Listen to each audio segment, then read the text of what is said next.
Everyone. So today I'm doing a tutorial on how to do rhetorical analysis for my Writing in the Disciplines class, for my summer class. So first I'm going to talk about what rhetorical means, what analysis means, and then what rhetorical analysis means by defining each part and then talking about it as a whole. And then we're going to talk about the different types of resources you can use and how you would do rhetorical analysis for each of those. So first let's start with rhetorical. Rhetorical analysis has a few different specifications depending on what the individual teacher wants or what they're asking of you. So make sure that when you are doing your rhetorical analysis, you don't go solely based off of what I say, but based off of what the teacher is looking for in the directions. So this is just kind of like a simple explanation of what it is, how to do it, and how to start your writing off. So there are a few different definitions for rhetorical that I found, but the one I liked is expressed in terms intended to persuade or impress someone. So I'll say it again. Rhetorical, expressed in terms intended to persuade or impress someone. Interesting.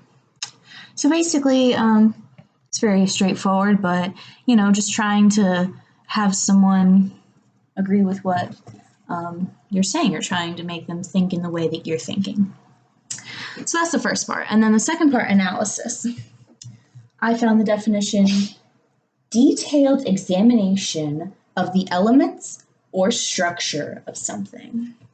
So analysis, detailed examination of the elements or structure of something.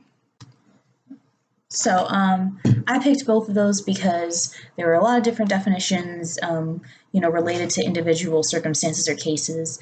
But overall, rhetorical is basically just your intention is try to impress or persuade someone to think the same opinion you are, whether it be about global warming, the environment, school systems. It could be about anything. Just, trying to get someone to think the way you're thinking. And then the analysis part. Is examining like the elements or the structure. So just looking at the overall organization of whatever you're looking at. So if you combine them together, when you're doing rhetorical analysis, you're not looking at what they're talking about, but how they're talking about it. Hey! Shh. Excuse my guard dog. Shh. Hey. Enough. Okay? So, excuse me. Rhetorical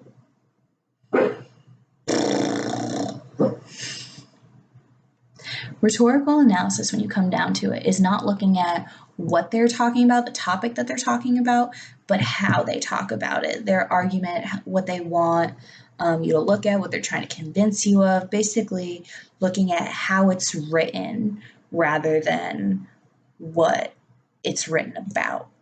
So again, rhetorical analysis is how it's done, not what it's done on. Because my class is a Writing in the Disciplines class, so each person in my online forum is in a different major. I'm elementary education, but some people are in music or construction or, so we're all coming together with a common goal of writing. So that's just a reminder to me for rhetorical analysis that we are talking about how to write, not what to write, or what we're writing about. So for my class, we're doing different kinds of sources to figure out,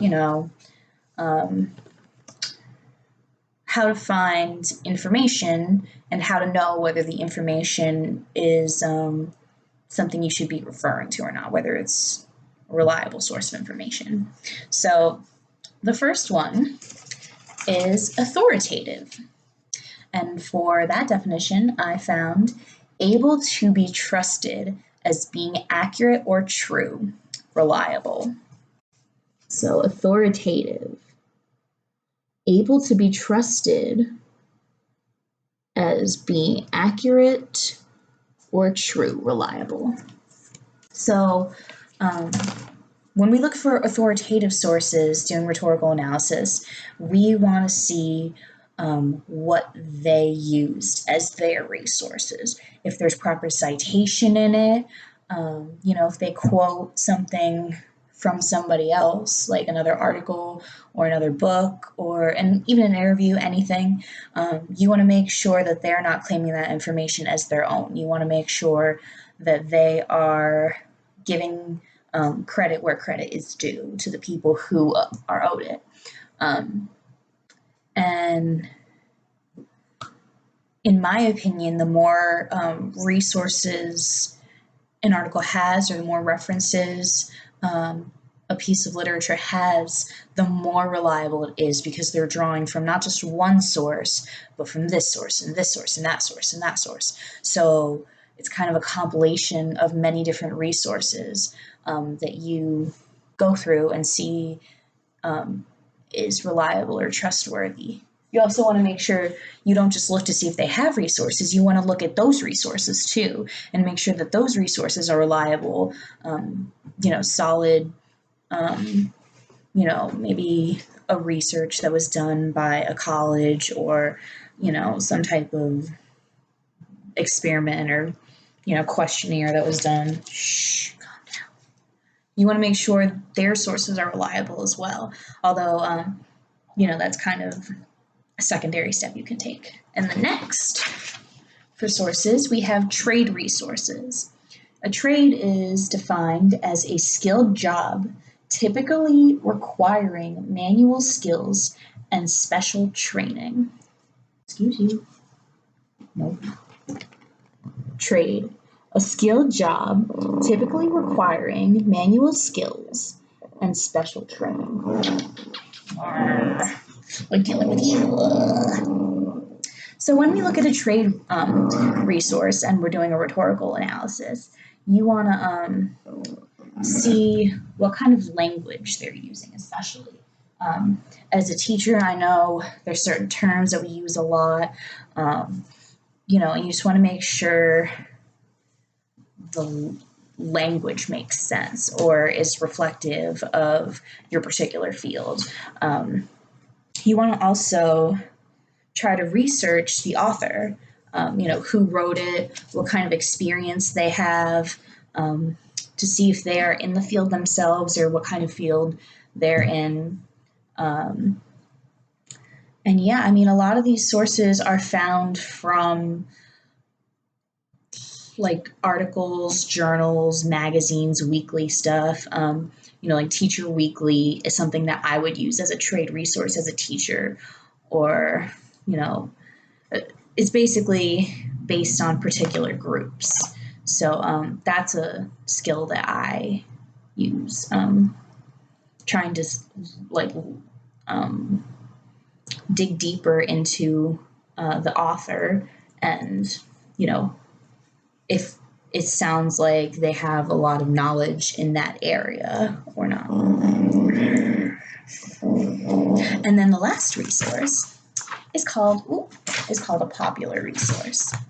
And I found the definition: liked, admired, or enjoyed by many people or by a particular group. Liked. What does it say? Like admired, I can't read backwards, or enjoyed by many people or by a particular group. So when looking at this, as far as rhetorical analysis goes, it doesn't, the content is not important. You're looking at the style of the writing.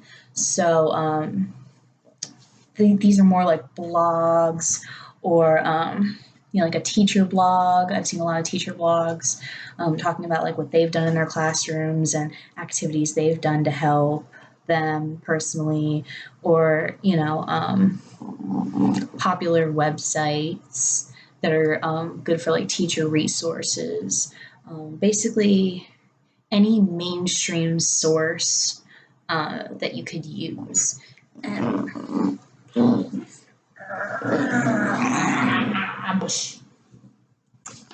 And when doing rhetorical analysis on popular sources,